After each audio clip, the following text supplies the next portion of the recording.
TVU, Canal Universitário de Fortaleza.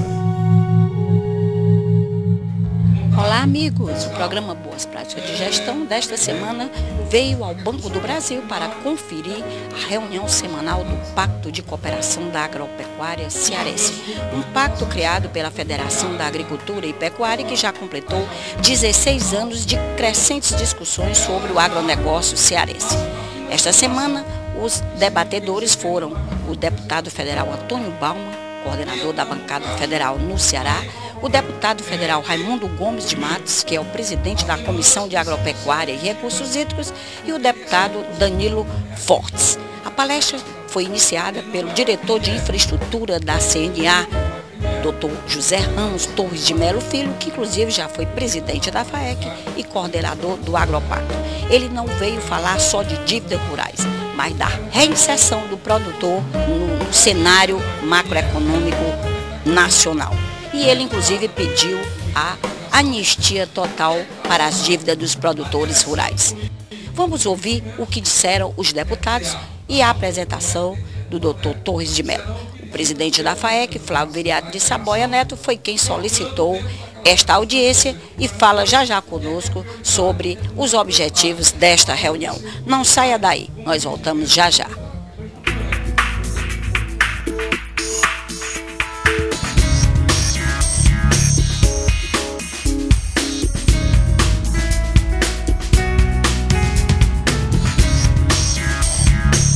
Apoio cultural, Aspec Informática, a marca da evolução na administração pública.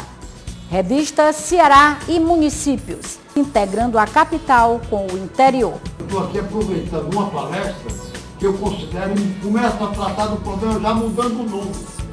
Eu não estou tratando de endividamento rural, eu estou tratando da reinserção dos produtores rurais da região na economia nacional. Porque dela nós vamos disputa de políticas públicas inadequadas. 4 ou 5 planos de estabilização da moeda que transformaram os nossos débitos em condições impagáveis. Nós estamos aqui com o Dr. José Ramos Torres de Melo Filho, ele que é vice-presidente da CNA e diretor de infraestrutura e logística. Ele veio ao Agropacto, aliás, o Agropacto, a iniciativa do Dr. Torres de Melo, quando foi presidente da FAEC, para falar sobre endividamento rural. Dr. Torres, parece-me que esse assunto já é muito velho, muito antigo, batendo na mesma tecla. Por que não se resolve esse assunto? O que falta?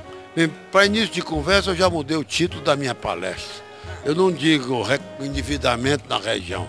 Eu estou falando em reinserção dos produtores rurais na economia nordestina e nacional.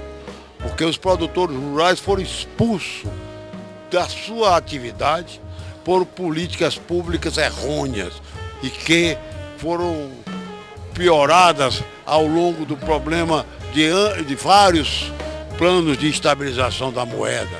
E ficaram essas dívidas impagáveis. E o governo sabe disso. Foram todas elas já levadas a prejuízo. Mas as execuções continuam, o reconhecimento da realidade ninguém quer ter, mas o dinheiro sobra para diminuir o IPI dos automóveis, que são poluidores, enquanto se combate a agricultura, no caso do Código Florestal, para a indústria automobilística pode jogar sujeira no ar para que nós respiremos. Vamos analisar o que significa este endividamento da região Nordeste face ao PIB nacional. E uma região que nunca foi levada em consideração nesse endividamento, o problema das secas. Nós estamos agora com elas sendo repetida num nível muito mais elevado do que nos anos anteriores, para nos lembrar que a região, na área agrícola, tem que levar em consideração o fenômeno climático da magnitude das secas da região. Quem sabe me dizer se o próximo ano terá chuva ou não terá chuva? Ninguém se arrisca mais a dizer isso. A FUNSEMI, nem o INPE, nem ninguém fala. Qual é é a proposta efetiva que a federação, a CNA, apresenta nesse momento? Passar uma régua no problema. Verificar até um determinado nível anistia, no outro nível rebates elevados, como foi feito com as dívidas dos bancos, como foi feito com uma série de outras atividades, com atividades não com o impacto social que tem a agricultura na região, com um impacto econômico muito baixo e com valores insignificantes se considerarmos que 2 bilhões são gastos só em comunicação do governo federal. O senhor vem ao PEC Nordeste fazer uma palestra muito importante, também falando sobre infraestrutura e logística no Brasil. Como é que anda esse setor no nosso país? Eu não recebi este tema. O meu tema que foi dado foi específico para a Transnordestina. E eu estou com o seu artigo concluído, já mandei para que você recebesse. Estou estudando o problema da Transnordestina, mas o problema da logística nacional não anda bem. Nós temos isso, dados do Fórum Internacional Mundial, diz que o ano passado, Econômico Mundial, Fórum Internacional Econômico Mundial, que o Brasil, em termos de logística, está no 104º lugar. Em termos específicos, aí que em portos, nós ocupamos a elevada posição de 130º entre 160 países. E em ferrovia nós estamos na 91ª posição. Então é difícil a posição que nós enfrentamos, porque o investimento gera emprego.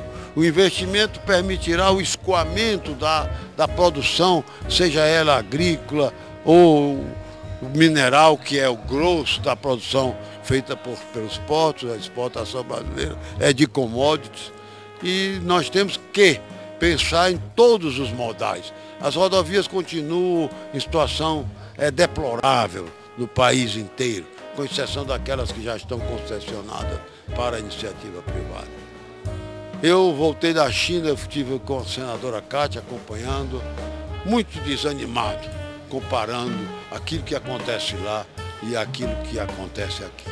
Não sei como é que nós participamos do mesmo BRICS, tal a distância que nós temos com a China em termos de investimento, de crescimento. Crescemos pobres 0,2% nesse trimestre. Então, não quero, como nunca fiz, transmitir pessimismo, mas a situação merece uma atenção redobrada do governo. E isso tem que ser feito com a participação da iniciativa privada. Estão hoje aqui dignos produtores, representantes do Poder Legislativo, que esperamos que após esse debate levem à frente nossas dificuldades, agora agravada com essa seca implacável. Doutor Torres de Mello, esperamos que o vosso gabinete em Brasília possa se transformar daqui para frente como um instrumento aglutinador, produtores, poder legislativo, na busca de uma solução definitiva desse problema. Eu gostaria que o senhor falasse um pouco sobre o PEC Nordeste, que começa aí dia 18. O PEC Nordeste, eu vou bem destacar isso na sua abertura, ele inicia num momento extremamente complexo, que é a seca que nós enfrentamos e o Código Florestal, que inclusive é o tema principal do PEC Nordeste, né? E nós já estamos com essas medidas muito evidentes e claras e vamos discutir. É bom destacar que nós já propusemos, por ocasião do lançamento do PEC Nordeste na Assembleia, de que passará a ser um tema normal do PEC Nordeste, como os 9 já existentes, um que trate da convivência do produtor rural nordestino com essas adversidades decorrentes de uma seca. O senhor, inclusive, destacou que tudo vem e depende do homem, né? Nós temos o DENOX, um órgão com mais de 102 anos de existência para combater a seca. Na realidade, isso não aconteceu ou não aconteceu de forma providencial? Eu elogio a participação do DENOX nesse processo, principalmente reconhecendo que o estado do Ceará hoje dispõe de mais de 68% das águas armazenadas, recursos hídricos. Temos mais de 4.000 quilômetros de rios perenizados. Então qual é o problema? Se nós estamos na mesma situação dos demais produtores de outros estados que não se beneficiaram com toda essa infraestrutura hídrica. Eu estou convicto que o nosso problema somos nós mesmos. Nós temos que mudar, nós temos que partir para uma outra visão. A agricultura que os nossos antepassados herdaram, principalmente na colonização europeia, não é mais adequada para a nossa realidade. O que o desafio maior é a existência de alternativas disponíveis para a solução desses problemas, mas nunca efetivamente absorvida pelos nossos produtores. Também aqui no Agropacto, o primeiro vice-presidente da FAEC e coordenador-geral do PEC Nordeste. Esse tema, endividamento rural, Paulo Helder, também vai estar presente dentro do PEC Nordeste. Eu gostaria que você falasse um pouco sobre a programação do PEC Nordeste. Olha, você já sabe, nós temos uma programação bem extensa, onde vai ocorrer nós temos 81 palestras, 14 oficinas, duas mesas redondas, então é uma palestra muito extensa. E vamos ter um curso específico para o endividamento rural, onde um técnico da CNA e Federação vão treinar técnicos da EMATES, do Banco do Nordeste e de outras entidades para poder ajudar o produtor em resolver o seu problema do endividamento rural que acontece aqui no estado do Ceará. Uma dívida impagável que, segundo os produtores, o que resta era uma anistia. A gente não pode ainda nem falar em anistia. Seria um renegociamento muito longo e que fosse parcelas que o produtor pudesse pagar. Então nós não estamos nem pedindo anistia, nós estamos pedindo que seja uma renegociação, cortando totalmente os juros que são exorbitantes e que o produtor possa ficar adimplente para poder voltar a negociar com os agentes financeiros. Agora, voltando ao PEC Nordeste, a programação do PEC Nordeste, Paulo, que começa dia 18, né? Estamos muito próximo do PEC Nordeste. Qual é a principal novidade do evento? Olha, a principal novidade do evento para o ano de 2012 é a PEC Leite. É uma exposição especializada em bovino e caprino leiteiro, onde nós vamos ter lá 60 vacas leiteiras e 40 cabras leiteiras. Vai haver torneios de leite, como também vai haver o julgamento desses animais do seu fenotipo, para ver quais os animais de melhor qualidade e mostrar a capacidade que o cearense, que o nordestino tem, mesmo enfrentando uma seca dessa, a qualidade dos animais que vão estar presentes na PEC Leite dentro do PEC Nordeste. Quem pode adentrar o centro de convenções? Qual é o convite que você faz ao público de um modo geral? Olha, o centro de convenção vai estar aberto para toda a população, tanto do estado do Ceará como do Nordeste e para todos os produtores. Vai ser um momento, vai ser o campo presente na capital para ser visitado por toda a população de Fortaleza e do Nordeste, aqueles que estão se dirigindo, as caravanas que vêm do interior. Então nós vamos trazer aí em torno de 2.000 pessoas do interior, 2.000 produtores. Então você vê como é na capital, mas o campo vai estar presente em Fortaleza. E nós compreendemos que muitas vezes nós somos obrigados a certas situações, independente da competência, independente do saber individual, independente da tecnologia que se desenvolve. Mas por uma razão climática, por uma questão de uma conjuntura internacional, muitas vezes nós somos obrigados a estarmos em algumas situações. Nós estamos aqui no Agropacto com o deputado Danilo Forte, ele que é relator da medida provisória 564, que trata da divisão de recursos do FNDE entre o Banco do Nordeste e o Banco Nacional de Desenvolvimento Social. Deputado, o senhor, na sua relatoria, qual é o posicionamento dos demais deputados e na sua relatoria? Primeiramente, a medida provisória 564 é uma medida provisória muito mais abrangente. é a mídia provisória da indústria nacional. Ela versa sobre diversos temas, vários eixos, em que o enfoque principal da mídia provisória é o fortalecimento da indústria, é a retomada do desenvolvimento industrial, para que o Brasil possa ter um valor agregado na sua pauta de exportação.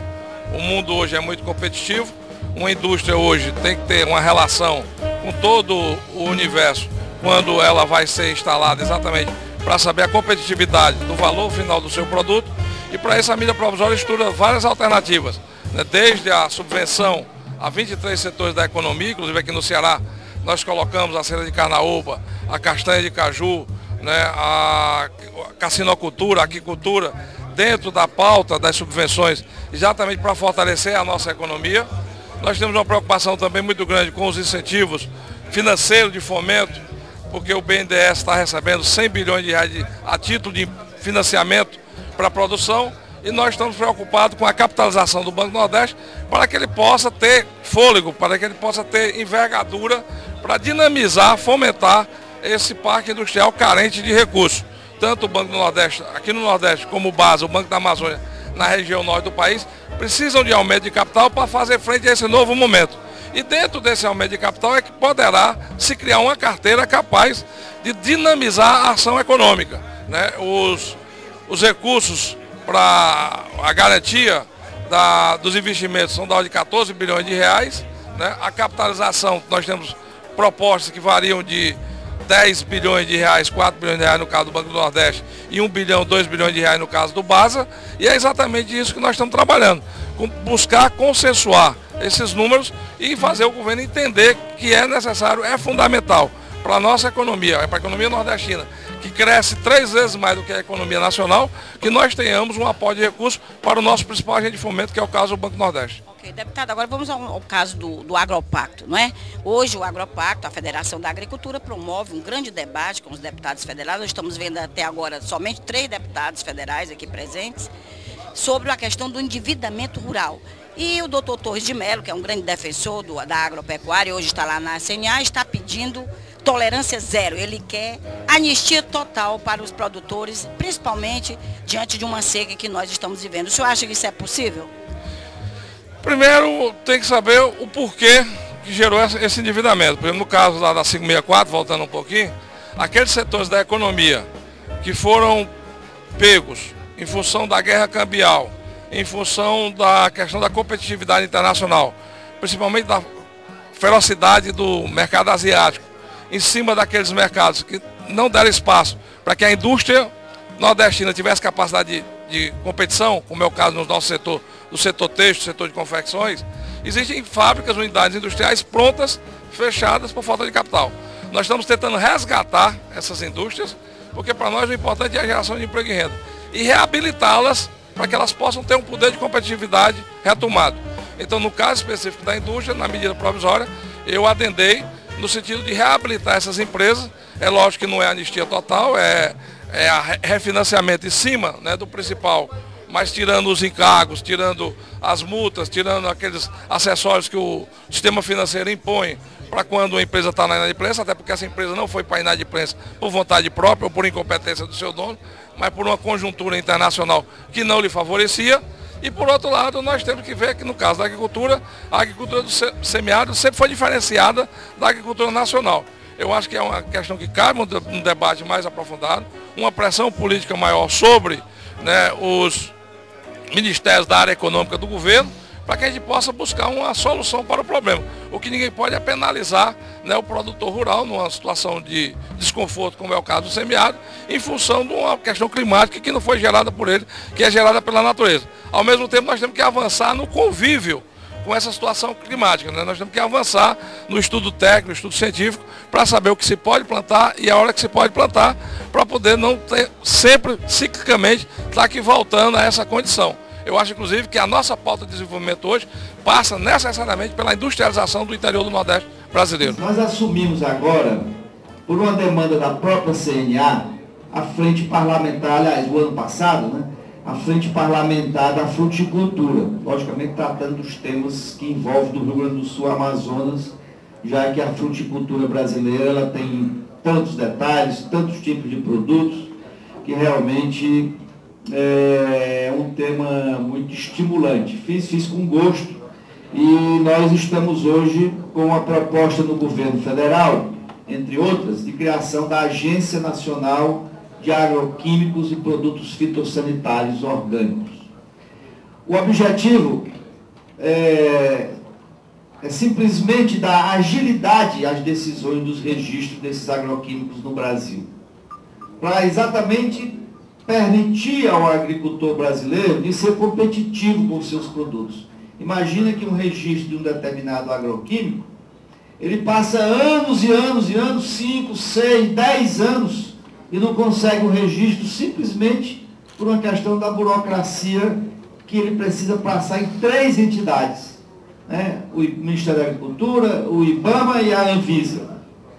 E a proporção que vai passando, cada carimbo desse, ainda não me deu o trabalho de contar quantos carimbos são, não, mas se tiver menos de 60 eu vou ficar muito admirado. Então, o modelo que nós estamos propondo e propusemos ao governo federal é exatamente o modelo assemelhado que nós temos no Canadá, no sentido de dar agilidade a esses registros. Um exemplo típico disso é, nós importamos, por exemplo, nós estávamos com um companheiro que quero felicitar, a nossa comitiva aí que trata da questão da pesquisa da bananicultura no mundo inteiro, a mais importante instituição que está presente hoje, eles conhecem muito profundamente esse tema. Então imagina nós podemos comprar uma uva importada de qualquer outro país que usa um determinado agroquímico, compramos no Brasil, consumimos no Brasil, e um produtor brasileiro de uva não pode utilizar o mesmo produto que é produzido no outro país que nos exportou a fruta. Isso vale para muitos países do mundo.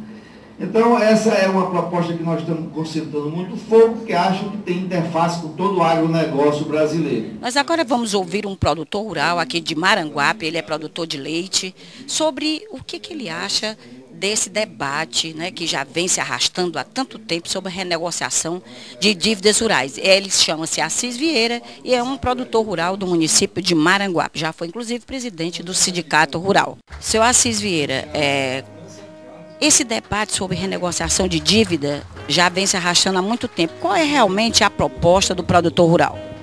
Olha, a proposta do produtor rural é fazer o que os fizeram agora para os pronafianos. Os pronafianos fizeram vários empréstimos, não pagaram, liberaram as dívidas todas e emprestaram novamente a eles. Então nós temos com 2 medidas no Brasil, 2 pesos. E a roda grande está rodando dentro da pequena. Não sei até onde vamos ficar dessa maneira. Mas a alegativa do governo é de que eles são produtores, pequenos produtores. Para o médio produtor, parece-me que não existe uma política definida. Não existe e nunca existiu. E se continuar como está, o problema da agricultura vai piorar cada vez mais. Agora mesmo houve uma redução de IPI para os carros. De IPI para os carros é uma meia falácia. Ontem o Selic baixou mais 0,5% e os juros aí está em torno de 1,20, 1,30 nos bancos. Qual a proposta dos produtores? É anistia total? Olha, isso foi uma bolha da economia que se deu na mudança do real. E na verdade isso aí é empurrar com a barriga uma coisa que não adianta mais. Isso tem que ser uma anistia mesmo, entendeu? E procurar localizar os produtores realmente que possam ter uma imagem melhor e que abram as suas porteiras para melhorar para reiniciar um trabalho de produção agrícola e da pecuária leiteira. A Comissão de Agricultura tem essa missão, em termos de Pacto Federativo, tentar normatizar várias ações de demandas que chegam naquela casa. Nós tivemos essa grande satisfação de termos um debate há cerca de 45 dias atrás na comissão. O nosso Torre de Melo fez essa apresentação, vários outros fizeram essa apresentação, e nós, após essa reunião, reunimos um grupo de parlamentares de todos os partidos representados naquela comissão e criamos uma subcomissão para, no prazo de 60 dias, tentar chamar a área econômica, que é uma coisa difícil naquele congresso, chamar alguém da área econômica para assumir responsabilidade. Até ministro é difícil. Às vezes a gente tem que convocar, fazer alguma pressão, e a gente observa que, só abrindo parênteses, somente agora que a ministra do Meio Ambiente se dispôs a conversar com a Comissão de Agricultura sobre o código. Nós passamos 60 dias, 2 meses, fazendo convite, tentando convocar, aí a base do governo chega, não chama, tal, quer dizer, não há diálogo. Nós não devemos ser irresponsáveis de criar expectativas que não existem. Hoje, eu me sinto, eu que tenho vários mandatos, o Congresso mais fraco, mais subserviente dos últimos anos. Ah, Neto Fernando Henrique, sim, mas Neto Fernando Henrique tinha vitória e tinha derrota. Hoje não, é só vitória. O parlamentar, aquele que se colocar contrário a alguma matéria, né, aí não sai as emendas, perde o cargo, perde não sei o quê, não sei o quê, não sei o quê. Castigado, o acerto mesmo. Aí nós criamos uma comissão para 60 dias, a partir dessa apresentação do nosso professor Torres de Mello lá na Câmara, nós criamos uma subcomissão que é presidida pelo deputado Zé Silva, para no final deste mês nós apresentarmos uma proposta. Por quê? Muitos vão lá e dizem, presidente Dilma editou medida provisória, parece que é a 565, que prorroga até dezembro. Olha, se eu não tenho dinheiro para pagar agora, como é que eu tenho dinheiro para pagar em dezembro? Que diabo de área econômica é essa que não raciocina? A coisa mais elementar. Se nós não temos condições de pagar o nosso empréstimozinho agora, com essa estiagem, com a falta de produção, como é que eu vou pagar em dezembro? Aí fica lá, o pessoal vai e para do banco. O banco está fazendo isso, o banco está fazendo aquilo. O banco está cumprindo normas.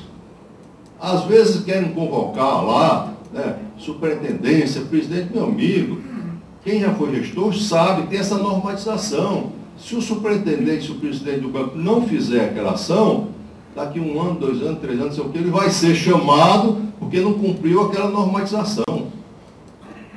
Então, às vezes, querem mudar o foco, né, na questão das agências, mas existe toda essa normatização que é difícil se chamar a área econômica naquela comissão.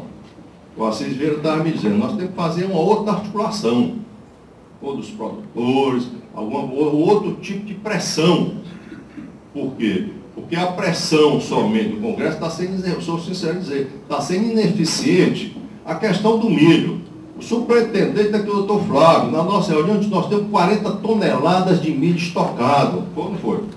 40 milhões de toneladas de milho estocado. Numa reunião que o professor Flávio aqui coordenou, junto com os presidentes das federações estaduais e alguns secretários. O problema é que eu não posso liberar o preço, porque daqui 1 ano, 2 anos, vão dizer que eu autorizei a 18 e a 33, quer dizer, a primeira remessa que vinha para cá era R$33, eu não posso baixar o preço, só posso mandar a segunda remessa depois de negociar o 33, aí o Flávio disse, olha, nós vamos, não se expande se invadir os armazéns. E eu disse o seguinte, eu estou com 40 toneladas de estoque e tenho mais 30 toneladas para receber. Aí fica uma portaria que tem que ir para o ministro, depois tem que ir para o outro, depois tem que ir para o outro, e enganchou na área econômica 2 semanas. Ainda sexta-feira o ministro Mendes estava aqui, da Agricultura, e o ministro Mendes disse, olha, essa normatização não adianta vocês me aperrearem, é a área econômica. Eu disse na frente do governador Cid, lá em Sobral, daí o Nélio estava presente lá em Sobral, né, na campanha da Vitória, quer dizer, os próprios ministros dizem abertamente que não têm a autonomia em determinadas ações.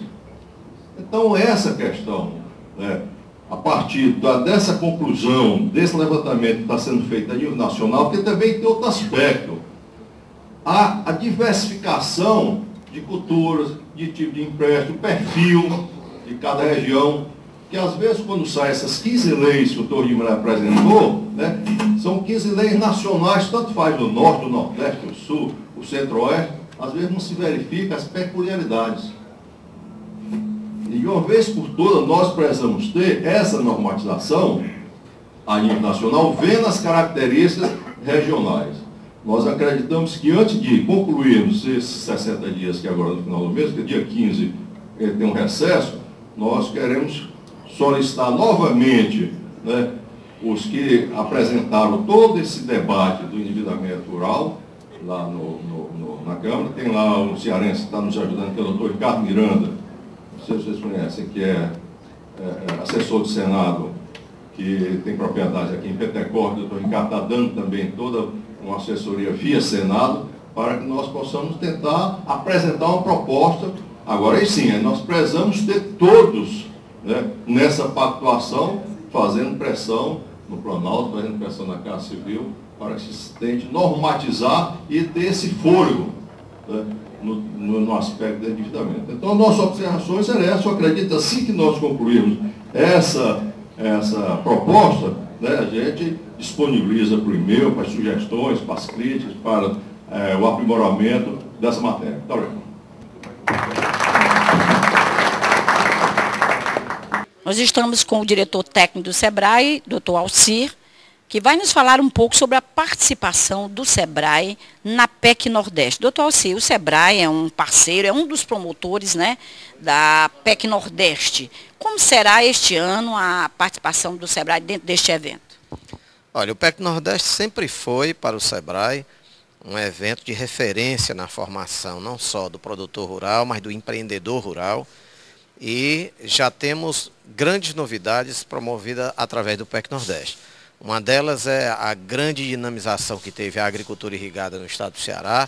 Isso advém também do trabalho do PEC Nordeste, porque a pecuária tem tudo a ver com o ambiente consorciado que a propriedade gera, ou seja, gera a produção do animal, mas gera também a complementação com a ação produtiva, seja no cultivo de grãos, seja no cultivo de frutas. A propriedade é vista de forma integrada. E o SEBRAE tem levado ao PEC justamente esse conceito da gestão rural, da capacidade do empreendedor cearense de transformar sua propriedade, às vezes ineficiente, numa propriedade que gere de fato resultado, gere lucro. E para tanto é que tanto o Empreendedor Rural, que é um programa com a Federação da Agricultura e o Senar, como os diversos projetos de gestão rural que atuamos, é no intuito de gerar empreendedores mais preparados para enfrentar esse momento que passa o setor rural brasileiro, mas principalmente mostrando que a economia rural do Ceará está tendo uma nova visão, um novo conceito de resultado e de lucro, e que se não for problemas como essa estiagem, problemas como não é o tratamento dado muitas vezes ao produtor de forma injusta, ele teria condições de sobreviver melhor. Nós sentimos que a questão do tratamento que o SEBRAE, juntamente com a FAEC e o Senar, vem dando ao segmento da bovinocultura e da apicultura, tem crescido bastante aqui no Ceará. A bovinocultura, por sermos nós uma das bases produtoras de leite mais importantes do Nordeste, e termos que importar leite muitas vezes para processar nas nossas indústrias.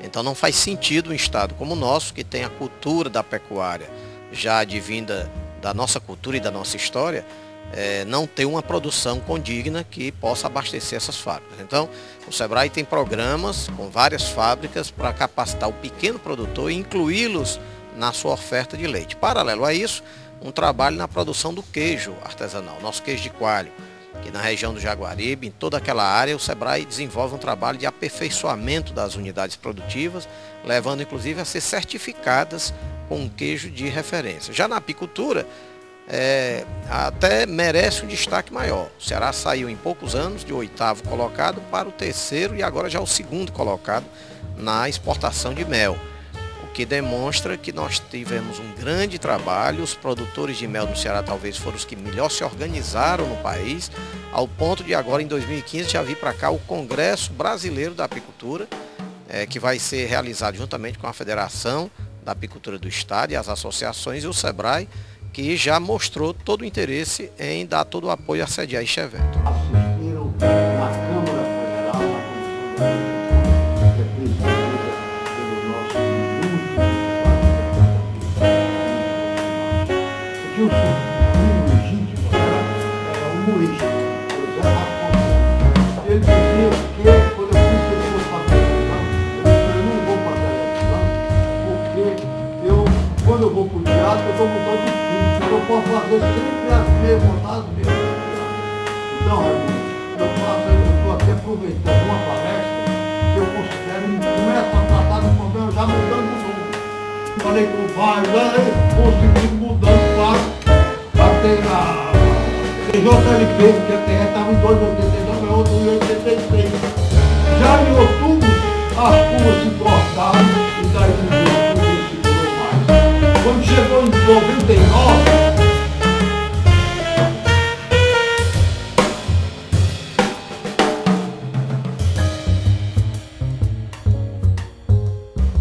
Apoio cultural, Aspec Informática, a marca da evolução na administração pública. Revista Ceará e Municípios, integrando a capital com o interior.